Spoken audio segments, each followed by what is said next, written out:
Telugu digital media network లో political కేటగిరీలో number 1 కేవలం 72 గంటల్లో 1,50,00,000 వ్యూస్ పైగా పాపులర్ టీవీ నెట్వర్క్. అంటే విజయబాబు గారు, ఇప్పుడు మనం ఆ వివరాలు మీరు జిల్లాల వారీగా విశ్లేషణ చేసే ముందు ఏ పార్టీకి ఎన్ని స్థానాల్లో విజయం సాధిస్తుంది మీరు లిస్ట్ చెప్పి ముందుగా ఇంకోటి నేను అడగదలుచుకున్నాను. నేను ఇప్పుడు ఆయన వెల్ఫేర్ స్కీమ్స్ మీద దృష్టి పెట్టారు కానీ డెవలప్మెంట్ మీద ఎక్కువగా దృష్టి పెట్టలేదు అనేది ఉంది.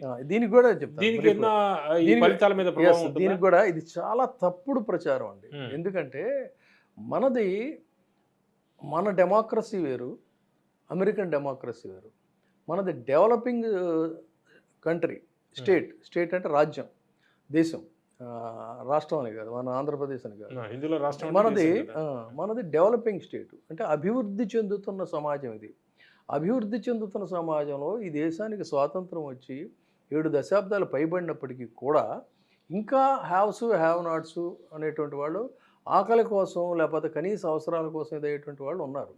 సో అటువంటి వాళ్ళ యొక్క అవసరాలు తీర్చడం అనేది భారత రాజ్యాంగంలోనే ఆదేశిక సూత్రాల్లో, డైరెక్టివ్ ప్రిన్సిపల్స్లో ఎవరైనా సరే అధికారంలోకి వచ్చినప్పుడు, ముఖ్యమంత్రులైనా ప్రధాని అయినా సరే సంక్షేమ కార్యక్రమాలు చేయాలి అట్టడుగు వర్గాలు కానీ చాలా స్పష్టంగా రాజ్యాంగంలో ఉంది, ఆదేశిక సూత్రాల్లో ఉంది.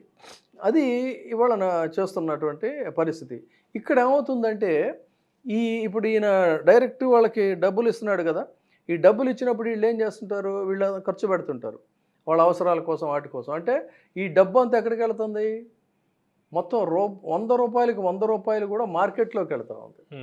మార్కెట్లోకి వెళ్తామంటే ఏంటి, దాని అర్థం మనీ సర్క్యులేషన్లో ఉంది. అదే మీరు చంద్రబాబు నాయుడు గారు హయాం తీసుకుందాం. చంద్రబాబు నాయుడు గారు బ్రహ్మాండమైనటువంటి భవనాలు ఆయన నిర్మించాడు.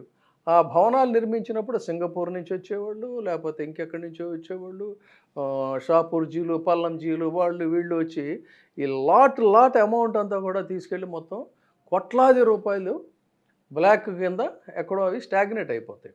మనకు కనిపిస్తుంది ఏంటంటే డెవలప్మెంట్, అదిగో అద్భుతమైన రాజధాని, ఇన్ని అంతస్తులు, అది ఇదని చెప్పని.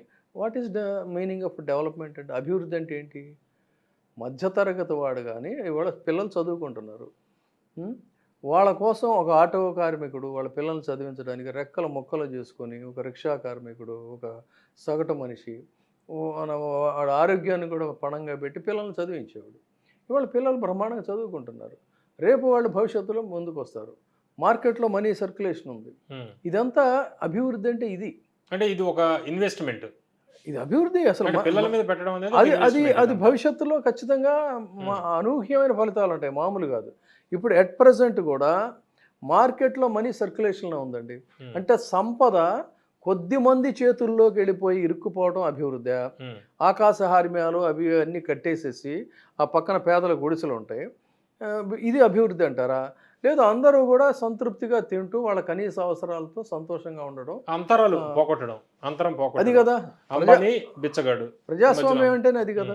సో ఎంత గొప్ప ఆలోచన అండి. దీన్ని ఒక దుష్ప్రచారం, ఎవరైతే కోట్ల రూపాయలు, ఇప్పుడు మీరున్నారు, నాకు తెలుసు, ఒక సిన్సియర్ జర్నలిస్ట్గా చిన్నగా మీ ప్రస్థానాన్ని ప్రారంభించి ఇవాళ మీ సంస్థని ఇంత స్థాయికి తీసుకొచ్చారు. కానీ ఓవర్ నైట్ రాజకీయాల్లో పైరవీలు చేసి ఒకడిని దించడానికి, ఒకడిని గద్దెక్కించడానికి పవర్ ప్లాంట్లు, లేకపోతే స్టూడియోలు, అంటే వేల కోట్ల రూపాయల సంపద మన మధ్యలో మనతో పాటు తిరిగిన జర్నలిస్టులు సంపాదించేస్తే వాళ్ళకి రావాల్సింది ఇప్పుడు దక్కట్లేదనేటువంటి అక్కస్తో ఏది పడితే అది చేస్తూ ఉంటే మీరు సిసలైన జర్నలిస్ట్ అనాలా, వాళ్ళ అనే సిసలైన జర్నలిస్ట్ అనాలా? నిజాయితీగా మాట్లాడుకుందాం. నేను కూడా అక్కడి నుంచి వచ్చినోడే కదా మరి. కాబట్టి ఏది అభివృద్ధి అంటారు?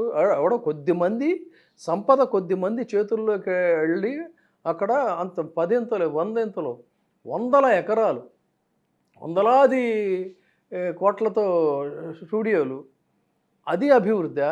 లేదు 10 మంది సంతోషంగా ఉండడం అనేది అభివృద్ధి? ఇది వాళ్ళు చేస్తున్న దుష్ప్రచారం, దీన్ని గోబెల్స్ ప్రాపగండా అంటారు. ఇంకా అదంత పెద్ద సబ్జెక్ట్ అవుద్ది. సో అందుకని ఈ పరిస్థితుల్లో ఇవాళ ఒక పోటీ ఏంటంటే, నిన్న మొన్నటిదాకా నోటికి వచ్చినట్టు ఢిల్లీ వీధుల్లోకి వెళ్ళి వ్యక్తిగతంగా కూడా పచ్చి తిట్లు తిట్టినటువంటి నరేంద్ర మోడీ గారి పార్టీతో ఇవాళ మళ్ళీ తిరిగి చంద్రబాబు నాయుడు గారు అంటగాగాడు. పాచిలడ్డూలు అన్నటువంటి మాట్లాడినటువంటి వ్యక్తి ఇవాళ ఆ పాచిలడ్డూలు చాలా కమ్మగా ఉన్నాయని చెప్పని ఆ రుచి చూసి ఆయన కూడా ఇదవుతున్నాడు.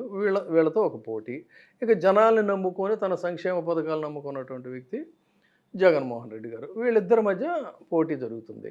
ఇంతకుముందు నేను చేసిన అనాలిసిస్ మీకు తెలుసు జిల్లాల వారీగా కూడా నేను స్టడీ చేస్తున్నాను.